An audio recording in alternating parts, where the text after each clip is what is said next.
दोस्तों नमस्कार। दोस्तों, क्या वाकई सरकार किसानों को सब्सिडी देती है? क्या वाकई सरकार किसानों से कोई टैक्स नहीं लेती है? या फिर सब्सिडी के नाम पर कॉरपोरेट इंडस्ट्री और बड़े व्यापारियों को वह सब्सिडी किसानी के जरिए चली जाती है क्या? और जो टैक्स वसूली है वह इस देश के भीतर में हर प्रोडक्ट के जरिए सरकार इतना वसूलती है कि वह बताने से घबराती है क्या? और इस देश में नौकरी पेशा लोगों को जो टैक्स की रियायत जो तकरीबन 2.5 से 3 लाख के दायरे में आते हैं, उससे ज्यादा क्या वाकई किसानों को दी जाती है? या फिर एक आम नागरिक की तर्ज पर किसानों को ट्रीट किया जाता है? और इस देश के भीतर में किसान कितना कमा पाता है, इसकी भी जो लकीर सरकार ने खींची है वह इतनी न्यूनतम है कि ना तो सरकार इस देश में किसी तरीके की कोई सब्सिडी किसानों को देती है और ना ही यह कहने का हक उसे है कि वह टैक्स भी नहीं लेती है। हमें लगता है कि आज इस कच्चे चिट्ठे को समझ जाइए, क्योंकि आप भी जानते हैं यह देश टैक्स पेयर के पैसे से चलता है और टैक्स पेयर का पैसा सिर्फ इस देश के 6 करोड़ 30 लाख जो डायरेक्ट टैक्स देते हैं उनके पैसे से नहीं चल सकता है, क्योंकि उनके द्वारा दी गई रकम जो टैक्स की है वह तकरीबन 5.5 लाख करोड़ की है और इस देश में सरकार ही अपने ऊपर 10.5 लाख करोड़ से ज्यादा खर्च कर देती है, तो बाकी पैसे कहां से आते होंगे? जीएसटी को भी टैक्स ही मानिए जो अलग अलग जगहों से वसूली की जाती है। जो कॉरपोरेशन टैक्स है वह भी वसूली की जाती है। इस देश में जो सर्विस टैक्स है वह भी वसूली की जाती है। जो सेस लगाया जाता है वह भी जनता से ही वसूला जाता है और जनता के दायरे में किसान भी आता है। दरअसल यह कोई चक्रव्यूह नहीं है, लेकिन सरकार जब बताना शुरू करती है कि हमने सब्सिडी दे दी, हमने टैक्स नहीं लिया, तो इसके मतलब और मायने क्या है? हमें लगता है कि आज इसे परतों में खोलने की जरूरत है और यह भी समझने की बहुत ज्यादा जरूरत है। इस देश को चलाते हुए सरकार जब लोकतंत्र के गीत गाती है तो बीते 6 बरस में लोकतंत्र के गीत जिस महकमे, जिस मिनिस्ट्री, जिस डिपार्टमेंट से गाए जा सकते हो उनका बजट 100% से ज्यादा इसी दौर में बढ़ा है। वो कौन कौन से डिपार्टमेंट हैं जो इस दौर में सत्तानुकूल हो गए लेकिन जनता के साथ वो नहीं खड़े नजर आते हैं? एक लाइन से देखिएगा, election commission, supreme court, CBI, home ministry के मातहत आने वाले पुलिस के ऊपर का बजट कितना बढ़ गया, किस रूप में बढ़ गया? क्या किसी ने इस बात पर ध्यान दिया कि आखिर उसी का बजट क्यों बढ़ जाता है और उसी को ज्यादा बजट में हिस्सेदारी क्यों मिल जाती है, जो सरकार के लिए काम करते हुए जनता को इस बात का एहसास कराए कि हमको आप कॉन्स्टिट्यूशन इंस्टीट्यूशन मान लीजिए लेकिन हम काम तो सरकार के लिए करेंगे। तो शुरू में एक बात समझ लीजिए, एक अच्छी किताब आई है, एक छोटी सी किताब आई है बुकलेट की तर्ज पर। यह बीएचयू से आईआईटी किए हुए शख्स हैं सौरभ कुमार शुक्ला। उन्होंने शुरुआत में एक बात लिखी कि इस देश के भीतर में सबसे कम कीमत में पार्ले जी बिस्कुट मिलता है 5 रुपए का, उसमें भी 76 पैसे टैक्स के तौर पर सरकार वसूलती है। उसमें से 36 पैसे चले जाते हैं, 38 पैसे चले जाते हैं राज्य के पास, 38 पैसे आ जाते हैं दिल्ली यानी मोदी सरकार के पास। सबसे ज्यादा टैक्स की वसूली पेट्रोल डीजल में ली जाती है। 100 रुपए अगर पेट्रोल डीजल है तो उसमें 40 रुपए चले जाते हैं मोदी सरकार के पास, 23 रुपए चले जाते हैं स्टेट के पास। यानी हर जगह आपको टैक्स देना है और यही टैक्स कलेक्शन से यह देश चलता है। हमें लगता है कि अलग अलग डिपार्टमेंट के बारे में आपको एक लकीर खींचे और बताना शुरू करें, उससे पहले किसानों का जिक्र आज बहुत जरूरी है, क्योंकि यह भ्रम फैलाया जाता है कि किसानों को टैक्स माफ कर दिया जाता है। आपको जानकर आश्चर्य होगा, किसानों को जो टैक्स की रियायत है, अगर उसको प्रति महीने 5,000 रुपए से ज्यादा की कमाई होगी खेती से, तो उस पर टैक्स लग जाएगा। अब आप सोचिए, सरकार ने भी मान लिया कि खेती से कमाई 5,000 रुपए से ज्यादा किसानों की हो ही नहीं सकती है। और यकीन जानिए, इस देश के भीतर में जब औसत आय निकलकर किसानों की आती है तो उसमें सिर्फ फसल की कीमत की कमाई नहीं होती है, बल्कि उसमें मजदूरी की कमाई होती है, बल्कि उसमें पशुधन भी आता है। और मजदूरी और पशुधन खेती के दायरे में नहीं आते हैं। सरकार ने जो इनकम टैक्स रियायत की लकीर खींची है उसमें 2-3 बातें बहुत साफ है किसानों के लिए। 5,000 से कम आपकी अगर आय है तो फिर आपको टैक्स नहीं देना पड़ेगा। अब आप सोचिए, यानी महीने भर में 60,000 की कमाई, तो एक मिडिल क्लास में नौकरी पेशा करने वाला भी तो अगर उतना कमाता है तो उसे भी टैक्स नहीं देना पड़ेगा। दूसरी बात, खेती की जमीन से अगर आपकी कमाई होती है और वह भी अगर 5,000 से कम है तो भी आपको टैक्स देना नहीं पड़ेगा। यही स्थिति अगर आइएगा रोजगार, जो नौकरी पेशा लोग हैं जो शहर में रहते हैं, उनका तो एक लकीर खींची गई है 2.5 लाख से 3 लाख, उनको टैक्स नहीं देना पड़ता है। यही चीज किसानों पर भी लागू है, यानी किसानों की आय सिर्फ फसल के जरिए इतनी हो ही नहीं सकती है, तो किसानों की लकीर और नीचे ले आई गई। लेकिन उन सब के बावजूद भी किसान जो कमाता है, जो खास तौर से फसल से कमाता है, जब पेड़ को वो उगाता है तो पेड़ को दोबारा काटता और उगाने की प्रक्रिया में जो कमाई होती है, जो वो बीज बेचता है अपनी फसल के जरिए निकालकर, उस पर भी टैक्स माफ हो जाता है। फसल बेचने की स्थिति में फूल लता जो निकलती है, क्रिल्स जिसको कहते हैं, उससे भी जो कमाई होती है उसमें भी टैक्स नहीं लगता है। किसी को अगर आपने जमीन दे दी और उस जमीन पर उसने फसल उपजाई और उसके बाद जिस कॉन्ट्रैक्ट लेब का जिक्र हो रहा है, कॉन्ट्रैक्ट फार्मिंग का, उसमें उससे जो आपको किसान को जो पैसा मिलेगा उसमें भी टैक्स नहीं लगेगा। लेकिन ये सारी चीजें देखिए 5,000 के नीचे की परिस्थिति को जी रही है, या मैक्सिमम 2.5 लाख से 3 लाख। अगर आपकी उम्र, किसान की उम्र 60 बरस तक है तो वो लगभग 2.5 लाख उसको माफ है आय के जरिए, और अगर 60 साल से ऊपर है तो 3 लाख तक उसको माफ है। यही स्थिति तो नौकरी पेशा वाले लोगों में है। लेकिन एक दूसरी स्थिति में आइए, किसानी के दायरे में पोल्ट्री फार्मिंग नहीं आती है, किसानी के दायरे में बीज को पालकर जो शहद निकाला जाता है वह भी नहीं आता है, जो अचानक कोई पेड़ निकल आता है और उस पेड़ को जब लकड़ी को कटवाते हैं बेचते हैं वह भी किसानी के दायरे में नहीं आएगा। डेयरी फार्मिंग भी किसानी के दायरे में नहीं आती है। समुद्र के किनारे जमीन है तो उस पर जो नमक आ जाता है, उस नमक को बेचिएगा तो वह भी टैक्सेबल है, ऐसा नहीं है कि वो नॉन टैक्सेबल है। जो आप फसल को जब बेचते हैं, खड़ी फसल को जो बेचा जाता है वह भी टैक्स के दायरे में आएगा, खड़ी फसल अगर आपने बेच दी तो। या फिर किसी इलाके में वहां पर माइनिंग का काम चलता है तो खादान अगर उस इलाके में आ गई तो वह भी टैक्सेबल होगा। जो बटर चीज कि जो बनाया जाता है उसको भी बेचेंगे तो वह भी टैक्स के दायरे में आता है। जो फार्म हाउस होते हैं उसमें मान लीजिए जो खेत होते हैं उसमें कोई टेलीविजन सीरियल वाला पहुंच गया, बोला हम शूटिंग करेंगे, आपको पैसे देंगे, वो पैसे भी टैक्स के दायरे में आएंगे। यानी कोई भ्रम ना रखिए कि अगर आप डायरेक्ट टैक्स नहीं देते हैं तो इस देश को टैक्स नहीं देते हैं। किसान इस देश को एक आम नागरिक की तरह जो नौकरी पेशा करता है उसी तरीके से टैक्स देता है। और जो टैक्स नहीं देने की लकीर खींची गई है इस देश में मिडिल क्लास को लुभाने के लिए, उससे ज्यादा बोझ उसको हर खेती से जुड़े प्रोफेशन के जरिए जो हमने लिस्ट पूरी बताई उसमें बहुत साफ तौर पर पड़ता है। यानी 5,000 रुपए से ज्यादा की कमाई टैक्सेबल हो जाएगी, यानी 60,000 रुपए एक साल की कमाई से ज्यादा टैक्सेबल के दायरे में आएगी। आपको फॉर्म भरना पड़ेगा और जब फॉर्म भरेंगे तो उसमें आएगा कि आपकी कमाई अगर 2.5 लाख तक है, इस देश में आपको रियायत मिल गई है तो मिल जाएगी। पहली बात तो यह है। दूसरी बात, जो सरकार बार बार सब्सिडी का जिक्र करती है, आपको जानकर यहां भी हैरत होगी, सब्सिडी तो दी जाती है वो सरकार की अपनी योजनाओं के जरिए है जो दिखाती है, किसानों को नहीं दी जाती है। किसानी के नाम पर उन पैसे वालों को दे दी जाती है जो कि इस देश में किसानी से जुड़ना चाहते हैं। यह खेल क्या है? सब्सिडी में जैसे राष्ट्रीय कृषि विकास योजना है, राज्य सरकार 100% ग्रांट देती है, जिसके मातहत जो सरकार की योजनाएं हैं उसमें किसान शामिल हो जाए। बड़ा मुश्किल सवाल है। किसान खेती करने निकला है या सरकार के द्वारा जारी की गई योजनाओं में अपने आप को झोंक दे, क्योंकि खुद सरकार कहती है इस देश के भीतर में 2 हेक्टेयर से कम की भूमि वाले लोग जो हैं वो 92% तक है, यानी तकरीबन 12 करोड़ से ज्यादा ऐसे किसान हैं जिनके पास 2 हेक्टेयर जमीन भी नहीं है। जो राष्ट्रीय खाद्य सुरक्षा मिशन बनाया गया जिसमें इस देश को हर किसी को भोजन मिल सके, उसमें जो दिया जाता है, उसमें जो सब्सिडी दी जाती है, अब आप सोचिए उसमें सब्सिडी इस आधार पर दी जाती है कि आप खेती करते वक्त ज्यादा उत्पादन के लिए टेक्नोलॉजी को अपनाएं, आधुनिकीकरण करें। यानी मोनसेंटो बीज आपने ले लिया तो आपको कुछ सब्सिडी मिल जाएगी। आपने अगर केमिकल बेस्ड फर्टिलाइजर यूज कर लिया खेती को बढ़ाने के लिए तो सरकार सब्सिडी दे देगी। अब सवाल है कि जो बीज बेचने वाली कंपनियां हैं उनका टर्नओवर देखिए, जो फर्टिलाइजर बेचने वाली बड़ी कंपनियां उनको भी सरकार रियायत दे देती है और उनसे समझौता करती है और किसानों को कहती है, प्रवोक करती है कि आप इनसे माल को खरीदिए।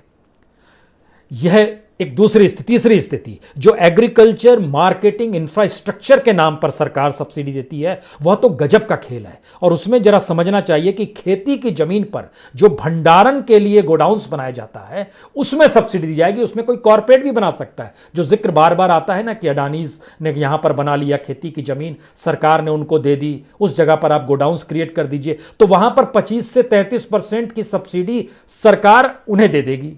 किसान तो बना नहीं पाएगा, वो भंडारण बनाएगा या फसल उपजाएगा। यहां पर भी मामला गड़बड़ हो गया।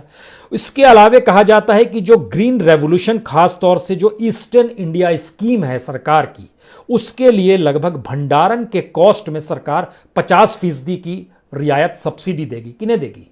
किसान क्या भंडारण बनाएगा? भंडारण करने की स्थिति में किसान है, तो जो कंपनी बनाएगी, जो कॉर्पोरेट बनाएगा, उसको रियायत मिल जाएगी। उसके बाद बड़ा सवाल यह है कि इस इंफ्रास्ट्रक्चर को खड़ा करने के लिए जो भी मार्केटिंग का खर्च होगा, किसान क्या मार्केटिंग करने निकलेगा? तो जो कंपनी मार्केटिंग करेगी उसको 25 से 33% की रियायत मिल जाएगी। और मान लीजिए किसी कम्युनिटी ने अपनी जमीन दे दी एग्रीकल्चर के भंडारण के लिए, तो उसको 100% वहां पर रियायत दे दी जाएगी। अब आप कल्पना कीजिए कि कोई कॉर्पोरेट गया किसी समुदाय विशेष के पास कि आपकी जमीन हम लेना चाहते हैं, यहां पर हम टेक्नोलॉजी को डेवलप करेंगे खेती के लिए, यहां पर हम आधुनिक बीज लेकर आएंगे, यहां के जरिए हम किसी ना किसी रूप में एक बड़े से वेयरहाउस बनाएंगे जिसको गोडाउंस कहते हैं, आपको यहां पर रियायत मिल जाएगी। अब उसको क्या रियायत मिलेगी? उस कंपनी को रियायत मिलेगी। वह जिस कीमत को देगा, वह कीमत अगर 5,000 से ज्यादा की होगी प्रति महीने की, उस पर टैक्स लग जाएगा। इसके अलावे हॉर्टिकल्चर पे रियायत सरकार जरूर देती है और यह बताती है कि उसमें सब्सिडी हम देंगे उन प्रोडक्ट्स को बेहतर बनाने के लिए। बेहतर बनाने का मतलब फिर सीड्स और फर्टिलाइजर से जुड़ गया। सवाल यह है कि इस सारी प्रोसेस में सब्सिडी के दूसरे हिस्सों में आएंगे तो सरकार जो फर्टिलाइजर पर सब्सिडी का जिक्र करती है 80,000 करोड़ तक का, वह बड़ी कंपनियों के पास चला जाता है। सरकार जो इरिगेशन सब्सिडी, सिंचाई का जिक्र करती है कि कैनाल बनाएंगे, डैम बनाएंगे, जो पंप सेट लाएगा, जो चीप सस्ते में इरिगेशन इक्विपमेंट देगा, ये किसान तो देगा नहीं, कंपनीज देंगी। और कैनाल और डैम बनाने की स्थिति में भी प्राइवेट कंपनी रहेगी, उनको सब्सिडी मिलेगी। और इस नाम पर कि देखिए इन्होंने इरिगेशन के लिए चीजें क्रिएट कर दी हैं।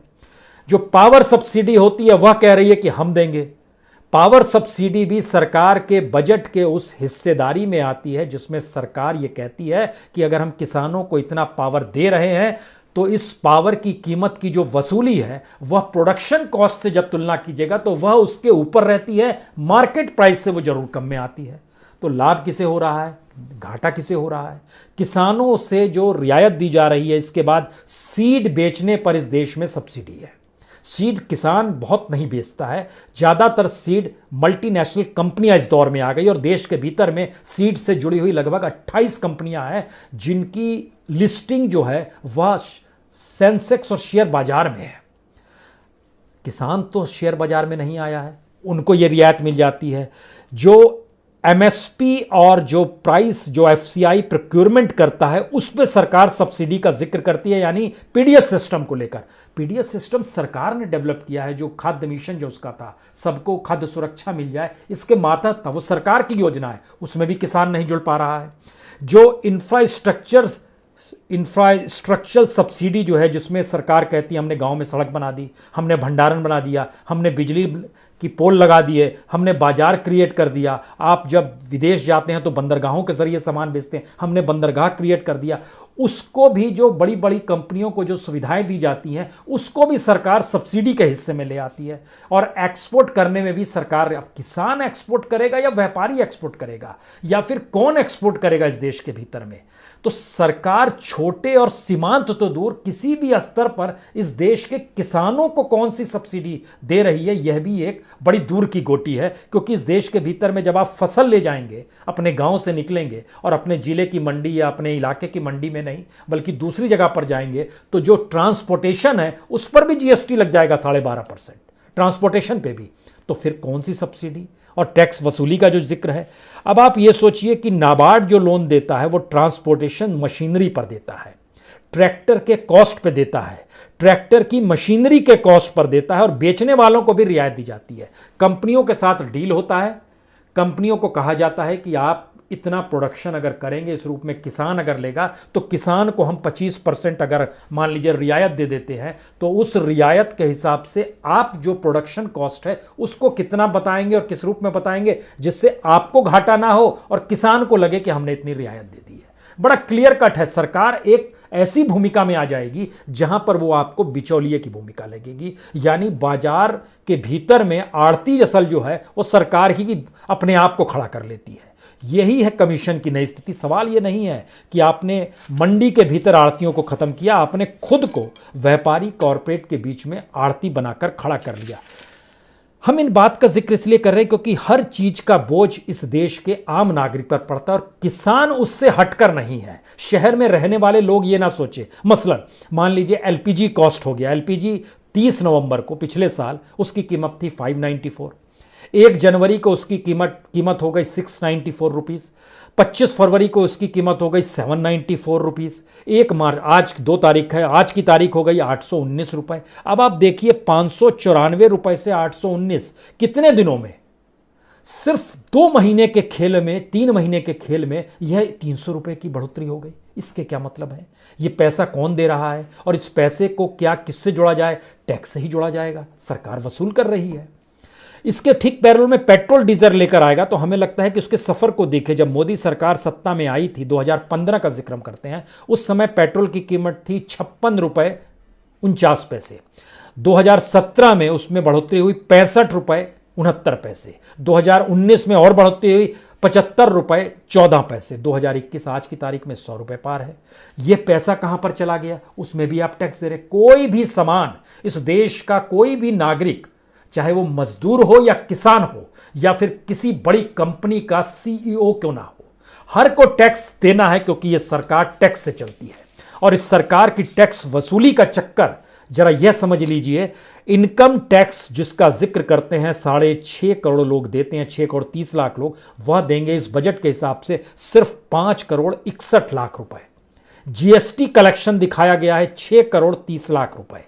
जो कॉरपोरेशन टैक्स है वो दिखाया गया 5 करोड़ 47 हजार करोड़, यानी इन तीनों को मिला दीजिएगा, इनकम टैक्स, जीएसटी और कॉरपोरेशन टैक्स, तो लगभग 17.5 लाख करोड़ हो जाते हैं। और उसके बाद जो सर्विस ली जाती है, energy service, transport service, communication service, अगर आप मोबाइल यूज करते हैं, ट्रांसपोर्ट पे सफर करते हैं, पावर यूज करते हैं, तो आप हर चीज में टैक्स दे रहे हैं। इनसे वसूली सरकार करती है 92,000 करोड़। इसके अलावा आइए सड़क पर आ जाइए, रोड एंड इंफ्रास्ट्रक्चर सेस भी आप इसे जनता से लेती है, दूसरे सेस भी लेती है। कुल सेस सरकार जो वसूल करती है वो तकरीबन 2 लाख करोड़ से ज्यादा की है। जो एक्साइज टैक्स है, कस्टम टैक्स है, ये लगभग 2.5 लाख करोड़ है। यानी इन सबको जब आप मिला दीजिएगा तो आप देखिएगा कि तकरीबन 22 लाख करोड़ से ज्यादा सरकार टैक्स, सर्विस टैक्स, सेस और कस्टम एक्साइज से वसूल करती है। सब कुछ तो जनता को देना पड़ रहा है। यहीं से असल बात शुरू होती है कि सरकार खुद पे कितना खर्च कर ले जाती है। और यह जो सुप्रीम कोर्ट क्यों नहीं किसानों के हक में बोल पा रहा है, सीबीआई क्यों वैसी जगहों पर छापा मारती है जहां पर यह लगने लगता है कि यह किसानों के हक में बोल रहे हैं, इलेक्शन कमीशन क्यों इस बात को ध्यान नहीं देता है कि वह इलेक्शन पर कम से कम खर्चा करे, हमें लगता है ये आज समझने की इसलिए जरूरत है। पहले सरकार का समझ लीजिए, सरकार अपने ऊपर जो सैलरी और अलाउंस पे खर्च करती है वो लगभग 2,60,000 करोड़ है। सरकार जो अपने एस्टैब्लिशमेंट एक्सपेंडिचर, जिस बड़ी बड़ी लुटियंस की दिल्ली में देखिएगा, ये कृषि भवन है, ये उद्योग भवन है, ये राष्ट्रपति भवन है, ये साउथ ब्लॉक है, ये नॉर्थ ब्लॉक है, दुनिया भर के एस्टैब्लिशमेंट पर इस पे भी खर्च 1 लाख करोड़ से ज्यादा का हो जाता है। और मिनिस्टर्स और उनके डिपार्टमेंट पे खर्च जो है ये लगभग 4 लाख करोड़ से ज्यादा का है। अब इसके भीतर में और घुसिए, देश के भीतर में कितनी आय किसानों की बढ़ी है पिछले 20 साल के भीतर में, अगर आप उसको गिनना शुरू कीजिएगा तो आपको जानकर हैरत हो जाएगी। 2000 में, सन 2000 में इस देश में किसानों की जो आय थी और 2021 में जो आय है, प्रति किसानों की आय इस देश में औसतन जो बढ़ पाई है प्रति साल के हिसाब से, वह सिर्फ 100 रुपए से लेके 350 या 450 रुपए तक बढ़ पाई है। पंजाब में उतनी बढ़ी और छोटे जगहों पर 100 रुपए भी नहीं बढ़ पाई। यह इस देश का सच है। लेकिन अगर 20 साल में इतनी ही बढ़ पाई और मजदूरों की जो न्यूनतम आय थी उसमें जो बढ़ोतरी देखिएगा वह भी आपको औसत निकल के आएगा 75 रुपए बढ़ पाई है। मजदूर किसान का जिक्र कर रहे हैं तो हमको लगता है ब्यूरोक्रेसी का जिक्र भी करना चाहिए यहां पर, जो खास तौर से क्लर्क स्तर पे काम करते हैं या फिर जो देश के अलग अलग यूनिवर्सिटीज में पढ़ाते हैं, सबको एक ही कैटेगरी में ले आइए। उनका जब आप औसत निकालना शुरू करेंगे, उनके ऊपर कितना बजट दिया जा रहा था और कितना बजट बढ़ गया उनको लेकर, तो वह भी जब निकल कर आएगा तो आपके सामने आएगा 12% का इजाफा हुआ है। लेकिन हमें लगता है आज हम आपको एक नई चीज बताते हैं जिसको आप समझने की कोशिश कीजिए कि सरकार खर्च कहां पर करती है। सबसे पहले जिक्र हमको लगता है इस बात का किया जाए कि खास तौर से चुनाव आयोग पे क्या खर्च होता है। चुनाव आयोग 2014 में उसका बजट था 69 करोड़ रुपया, 2020 में उसका बजट हो गया 269 करोड़। यह बजट इलेक्शन कमीशन का बड़ा है। इस देश में चुनाव ही महत्वपूर्ण है, यह मान लीजिए। सरकार चुनाव के लिए जीती मरती है, इसीलिए सारे कैबिनेट मिनिस्टर चुनाव में ही नजर आते हैं। और चुनाव आयोग को अगर उसका बजट बढ़ाया जाए, सुविधाओं से लाद दिया जाए, सारी चीज दी जाने लगी, उनका अपना वेतन भी बढ़ जाए, अलाउंसेस भी बढ़ जाए, सुविधाएं भी बढ़ जाए, बजट भी बढ़ जाए, तो क्या होगा। तो इस 6 साल में 69 करोड़ से बढ़कर 269 करोड़ पर पहुंच गया इलेक्शन कमीशन। उसके बाद आइए जो सीबीआई जो अलग अलग जगहों पर पहुंच जाती है जांच करने के लिए, सारा टैक्स पेयर का पैसा है, जनता का पैसा है। जनता के पैसे को लेकर जनता के ही अनुकूल काम ना करने की परिस्थितियों को आज समझिए जरा। सीबीआई का जो बजट होता था 2014 में जब मोदी सरकार आई थी, 443 करोड़, 443 करोड़, लेकिन आज की तारीख में सीबीआई का बजट है 835 करोड़। दुगना हो गया ना।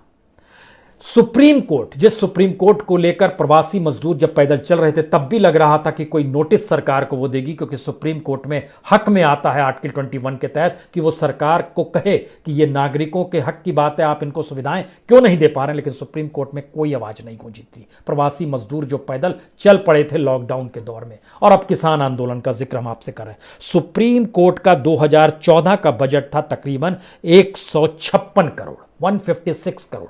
आज की तारीख में सुप्रीम कोर्ट का बजट है 296 करोड़, लगभग डबल। इसी 6 साल में उसमें इजाफा हुआ है। होम मिनिस्ट्री जिसके मातहत सभी पुलिसकर्मी आ जाते हैं, और होम मिनिस्ट्री अपने तौर पर कैसे चीजों को प्रभावित करती होगी वो करे ना करे, लेकिन बजट देखिए 2014-15 में उसका बजट था 65,745 करोड़, 65,745 करोड़। लेकिन 2021 का बजट है 1,66,456 करोड़, 1 लाख करोड़ से ज्यादा इस 6 साल में होम मिनिस्ट्री का बजट बढ़ गया। दिल्ली सरकार के भीतर में दिल्ली पुलिस नहीं आती है, लेकिन दिल्ली पुलिस का बजट भी 850 करोड़ से 1,000 करोड़ के पार चला गया। हर चीज का बजट इस दौर में बड़ा है, जिसके जरिए सरकार को यह महसूस लगता है कि हमें इस रूप में इस देश की डेमोक्रेसी को जीना है, और इस डेमोक्रेसी को बनाए रखने के लिए जिस इंस्टीट्यूशंस की तरफ बार बार यह देश देखेगा, वहां पर काम करने वाले लोगों को और काम करने के दौरान उनकी सुविधाओं में इतना इजाफा कर दीजिए जिसके बाद वो तर जाएं और ये कहें कि वाह, इतने शानदार तरीके से हमारा जीवन अगर चल ही रहा है तो फिर मुश्किल क्या है। क्योंकि जब आप इसके भीतर जब झांकना शुरू करेंगे तो हमें लगता है एक चीज जरा समझने की कोशिश कीजिए, कितना बजट किस रूप में बढ़ा। और ये लोग जो हम आपसे जानकारी हासिल कर रहे हैं, आपको बता रहे हैं, उसमें वह इलेक्शन का खर्चा नहीं है। इलेक्शन का खर्चा अलग से इंक्लूड किया जाता है, जो अलग अलग राज्यों के लिए जो चुनाव की जरूरत पड़ जाती है। जैसे कहते हैं 2014 में इलेक्शन कमीशन ने लगभग 666 करोड़ रुपए खर्च कर दिए, और इलेक्शन कमीशन ने बताया कि जो प्रचार प्रसार होता है उसमें 3 लाख करोड़ से ज्यादा का खर्च हो गया। तो चुनाव को ही जीना है, और चुनाव को जब इतना पैसा है तो चुनाव आयोग के पास भी तो इतना पैसा होना चाहिए। इस देश के भीतर में जो आईबी का जिक्र हम आपसे कर रहे हैं, आईबी इंटेलिजेंस ब्यूरो, जो राष्ट्र देश के फेडरल स्ट्रक्चर में कई राज्य कहते हैं हम सीबीआई वाले को नहीं घुसने देंगे, आईबी वाले इस देश की सेंट्रल गवर्नमेंट अपने तरीके से इस्तेमाल कर रही है, उसके बजट में भी इजाफा हुआ है। वो बजट भी बढ़ते बढ़ते पहुंच गया है 2,839 करोड़। 2014 में आइएगा तो ये 1,500 करोड़ के लगभग में था, जो आज की तारीख में 2,839 करोड़ हो गया। हर चीज, हर उस इंस्टीट्यूशन का बजट बढ़ा है, लेकिन इस प्रोसेस में पीएसयू का बजट नहीं बढ़ा है। जो पब्लिक सेक्टर से जुड़ी हुई कंपनियां चलती हैं इस देश में, चाहे वो डूब रही हो, चाहे उसको कौड़ियों का मेल बेचने का जिक्र हो रहा हो, उसका बजट सरकार ने नहीं बढ़ाया। यह अलग मसला है कि उसके जरिए जो डिविडेंड सरकार को मिलता है वह लाभ मिलता चला गया। यानी इस देश के किसानों को लेकर सरकार क्या यह कहना चाहती है कि वो इस देश के नागरिक नहीं, हम उनको अलग ट्रीटमेंट देते हैं? ऐसा बिल्कुल नहीं है। इस देश के शहर में रहने वाले लोग अगर ये सोचते हैं किसानों को बहुत रियायत दी जाती है, ऐसा भी नहीं है।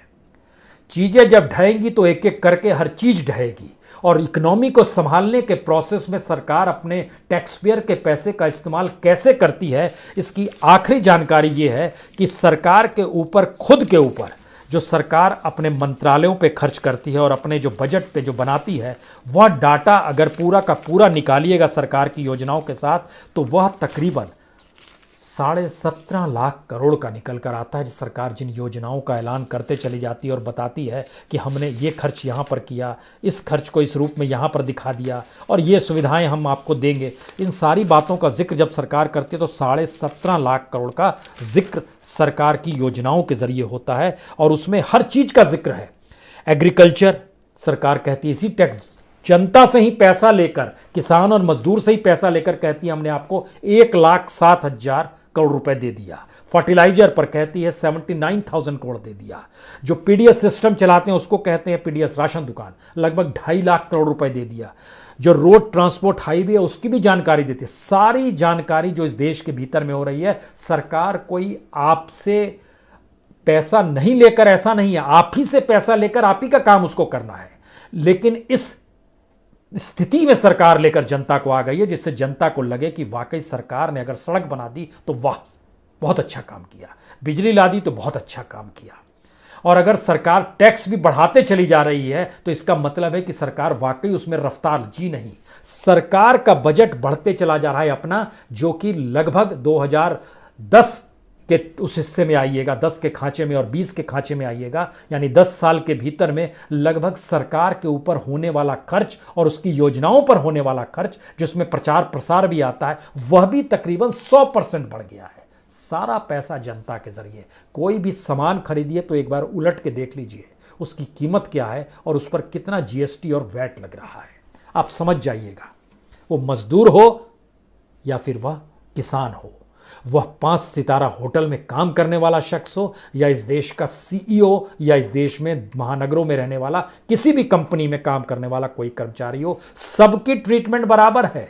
कोई भ्रम ना पालिए किसानों को कोई रियायत है।